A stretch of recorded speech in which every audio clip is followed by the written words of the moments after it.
1991 TV YouTube-յան ալիքում ուղիղ խոսքն է, բարև ձեզ։ Այսօր կխոսեմ նոր Նորքի քաղաքապետարանում տեղի ունեցած այդ խայտառակ միջադեպի մասին, որի վերաբերյալ վստահ եմ բոլորը տեղեկացված եք, բայց կխոսեմ փոքր-ինչ այլ տեսանկյունից, որովհետև այդ միջադեպը ցույց տվեց, բացահայտեց մեր քաղաքական դաշտի, քաղաքական համակարգի միանգամից բոլոր հիմնական արատները։ Ինչի մասին է խոսքը։ Արձագանքները բոլորս տեսանք, մի մասը քննադատում էր այդ 10 հոգով տեսախցիկների առջև ոհմակի նման բլոգերին ծեծի ենթարկելներ դատապարտում, մյուսները գովում էին նրանց, ասում են, այո, իսկական հայ տղամարդը այդպես էլ պիտի լինի, նրանք սադրում էին եւ այլն, բայց ամենատարածված արձագանքը թերևս այն էր, որ եւ ահա այս ուժը, այս իբր Հայաստանը տանում է դեպի Եվրամիություն, տեսակ նրանց եվրոպական արժեքները սրանք են բացահայտվեցին եւ այլն եւ այսպես շարունակ։ Ներողություն, բայց ինչ կապ ունի Եվրամիության, եվրոպական արժեքների հետ Հանրապետություն կուսակցությունը եւ Արամ Սարգսյանը։ Ի վերջո այդ կուսակցությունը իր այսօրվա տեսքով բոլորովին էլ այդ եվրոպական ուղու կամ եվրոպական արժեքների շուրջ չի ձևավորվել։ Ես չեմ խոսում այդ կուսակցության մյուս անդամների մասին, որովհետև օրինակ այդ նույն նոր Նորքի քաղաքապետը, օրինակ ես կասկածում եմ, որ նա ընդհանրապես տեղյակ է, որ իր կուսակցությունը եվրոպամետ է եւ եվրոպական արժեքների ջատագուտ է, գուցե ականջից այրով իհարկե լսած լինի։ Բայց վստահ եմ, որ եթե նրան եւ ոչ միայն նրան, այլև այդ կուսակցության 99%-ին, եթե հարցնես ձեր կուսակցությունը, ասենք, սոցիալիստական է, թե լիբերալ է, թե պահպանողական է, նրանք հազիվ թե կարողանան պատասխանել։ Այդ կուսակցությունը ձևավորվել է Արամ Սարգսյանի շուրջ ուղղակի հետևյալ սկզբունքով։ Մարդիկ ասել են այնտեղ Վազգեն Սարգսյանի եղբայրը կա, որ ինչ որ կենսագրություն ունի, բավականին փող ունի, ինչ որ բիզնեսներ ունի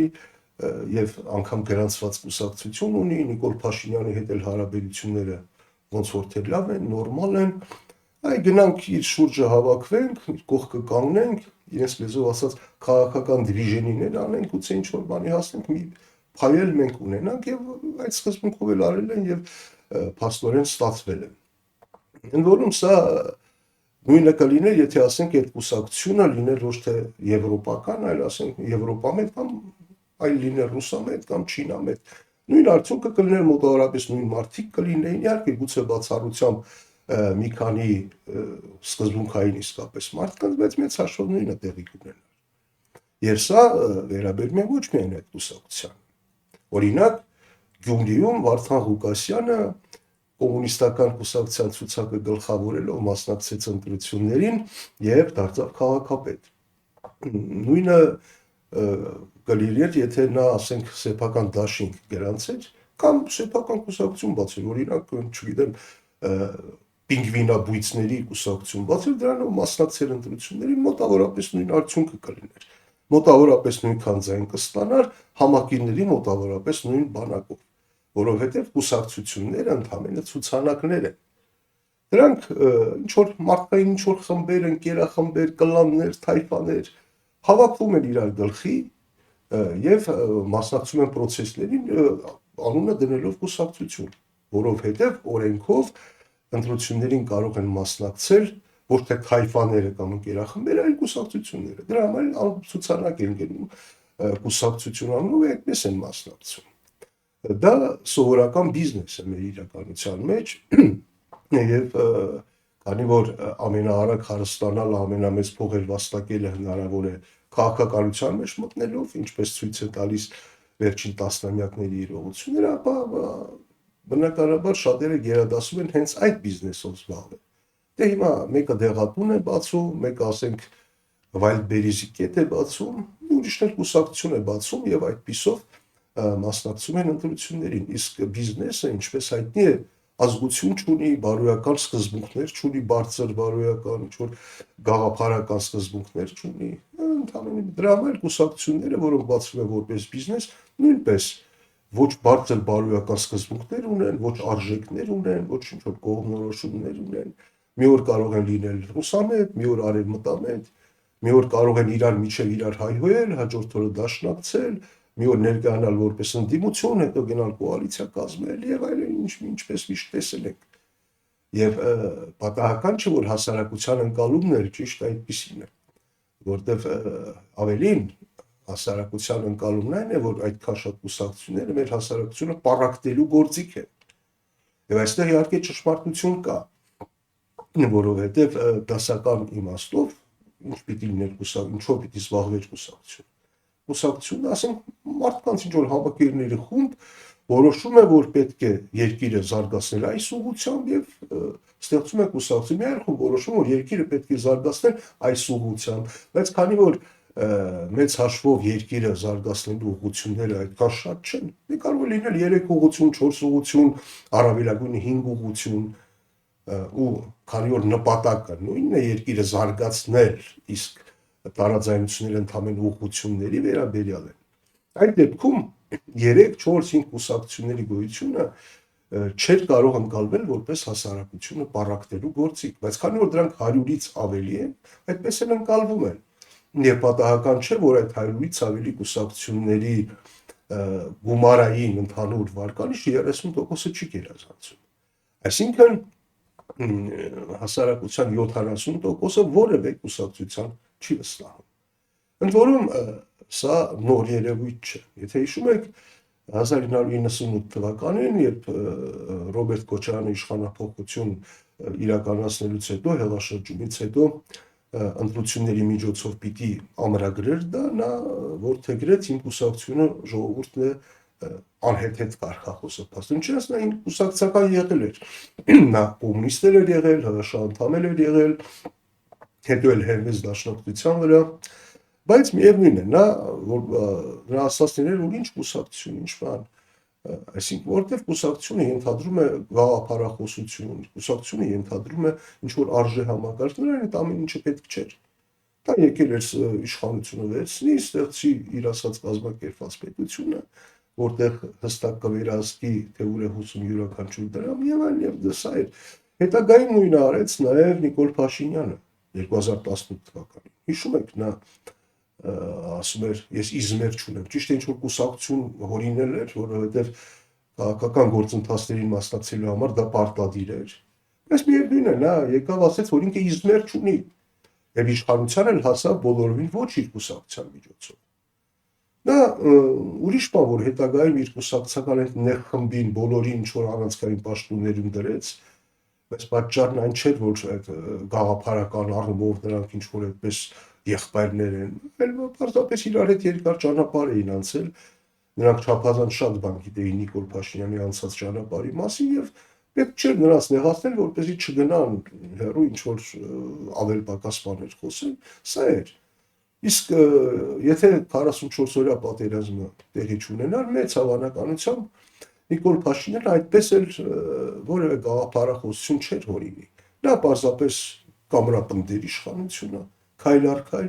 եւ ճիշտ Ռոբերտ Քոչարյանի նման, Սերժ Սարգսյանի նման կամրապնդեր իր իշխանությունը, հանգիստ, առանց իզմերի, առանց կուսակցության, կղեկավարեր իր ավտորիտար իշխանությունը կհաստատեր։ Եվ այդպես էլ անում էր։ Ուժային մեթոդներով խորհրդարանը փոխեց մեծամասնությունը վերցրեց, հետո սահմանադրական դատարան, վնստացող դատավորներ, համակարգեր եւ մի խոսքով հերթով վերահսկեց ամեն ինչը։